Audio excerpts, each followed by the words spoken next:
Yes, sir. Two questions, Robert. First one having to do with the Gates Crowley meeting today. If we're not going to be able to listen to the conversation and the three men are not going to talk to the press afterwards. Well, I don't know. I don't. The decision by Sergeant Crowley or Professor Gates to talk to the press is entirely up to Okay, them. you're not going to orchestrate it here at the White House is all I meant. But I mean, again, I have not talked to them or their representatives. If they want to go to the stakeout, they're certainly welcome to do that. okay. But I guess the question is, the president said the president said he wants this to be a teachable moment. Yeah. How do you envision this being a teachable moment? Well, I think many people would have hardly imagined something like this happening this time last week. I think having them get together to talk, the president talked to both of these men last week. They're decent, honorable, good men. To get together and talk about what's going on in this country is a positive thing, even if you're not able to hear each and every word of it. I think that kind of dialogue is what has to happen at every level of our society if we're going to make progress on issues that we've been dealing with for quite some time. I guess I could just request, I'm sure, on everybody's behalf, that we find out and have as thorough a debrief from you as possible so that we can make it as much of a teachable moment as possible. I won't be there, but I will endeavor to see what I can get. Close with one of the guys who will. I know the president, yeah. And back to the Gates event today at the White House, why not allow the press to get closer to the table to be able to at least, have some sort of conversation or something with the parties involved? Again, I think I mentioned to Jake, if those two gentlemen want to talk to you guys, there's no prohibition. But that's if they want to. But typically, when you have events, in other words, shouldn't I just simply make them talk to you? I appreciate the. I do want to follow up on that. I mean, typically, there are events that happen here at the White House. We're invited in. We get a chance to either ask questions of the parties there, and if they choose to come out, we can get additional information from them. In this case, we won't have anything there, and most likely won't get anything when they come out. You have to ask them on the latter part. What about on the earlier part? Yeah. What about the president? I mean, why is the president in a cone of silence on this? You're saying those two can come out and talk, but he can't? He wants to make it a teachable moment. Why? What's the lesson he wants to teach? The president feels comfortable with the way this is laid out and looks forward to. He see this as an opportunity, if he wants to make it a teachable moment, to come out and talk and teach what he learned, what he wants the nation to learn. You guys will have a chance to talk to the president. One of you will later today, and maybe you can ask him. Yes. On polling.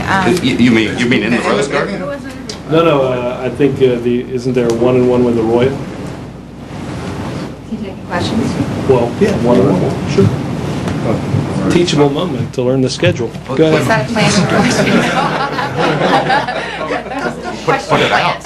Now we can't ask. That's You not on the suggested- schedule. Why not? Just kidding. Well, it's also before, which doesn't really help all that much. Yeah. Go ahead. I'm It's sorry. just, Well, just to stay on it for 1 second, I mean, not that I'm arguing against any coverage, but you are availing yourself of the picture, so presumably you want the photo, but not any further content or substance. I feel comfortable, and the president feels comfortable with our coverage plans as they're currently aligned. Okay, now for my real question.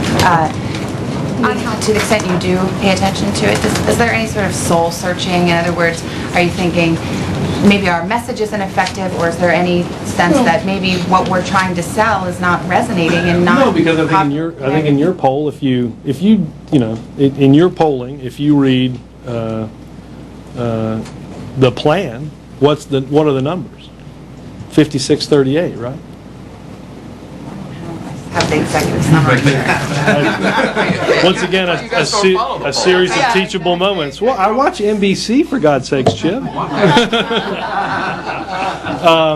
Chip missed the opportunity to ask me about his poll. 42% now say the president's plan is a bad idea. Yeah, I think if you read the full poll, it's different than the executive summary. But I did kind of give you that one. yeah, I sort of took it. But Yes, sir. If you could provide us with some more logistics of the event this evening. Apparently you decided you don't want to splash beer on Malia and Sasha's picnic table, which is probably a smart thing.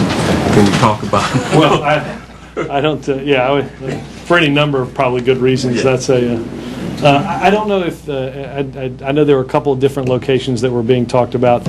Some of this, weather permitting, obviously there's a couple of different tables, one right out by the Oval Office, and then one down a bit in the Rose Garden, and I'm not sure where we landed on that yet. The picture we're going to get appears to be the three principals, but there are a number of people coming here, by my understanding. Are they all going to get together? What are you doing with the other guys? I don't know what, I know that each Professor Gates and Sergeant Crowley have family that are coming with them. I know they will arrive here, be greeted, taken on tour. They'll have a chance to get some pictures. They'll see the president, and I don't know if the president will meet together with all of them as a big group or not. I can certainly check on the logistics of that. You got police union officials coming as well, Brian? They may be coming certainly with Sergeant Crowley. Yes, ma'am. Robert, going back to Sergeant Crowley and Professor Gates, what do you hope tomorrow morning when you wake up? What do you hope you will have accomplished? No more questions about what kind of beer they're going to drink? Okay, but besides that, what do you hope Small you will expectations. look back? What do you hope to? What's your best case scenario for looking back and saying we accomplished this last night? We were able to. Well, I don't think. Let me answer this not as the press secretary to the president, but as as an average American citizen. I'll take my tie off. I'll be right back. Look, I think again, just as the president said, this is obviously you had a situation many days ago that got a lot of attention, not the least of which was because of his word choice, which he's come out and said he wishes he hadn't used those words or that word. That each of these two individuals, again, are accomplished at what they do. They're honorable, decent men. That he believes this entire situation, if we step back and have a better dialogue amongst each other and have a conversation about common hopes and common opportunities and common dreams, that we can make headway on some of the issues that we've been wrestling with for a long, long time. And I think the president hopes that. I don't think the president has outsized expectations that one cold beer at one table here is going to change massively the course of human history by any sense of the imagination. But that he and the two individuals, Sergeant Crowley and Professor Gates, can hopefully provide a far different picture than what we've seen to date of this situation, and hopes, again, as I've said both today and before, that this is a conversation and a dialogue that happens not just because it's sponsored by or at the invitation of a participant or the president, but happens in communities, large and small, all over the country, in order to make progress through better understanding. And I think that's what the president wants to do today. Robert, two quick ones about You should tomorrow. be sitting between Thelma and Louise up here. Maybe suicide is their question. I like driving.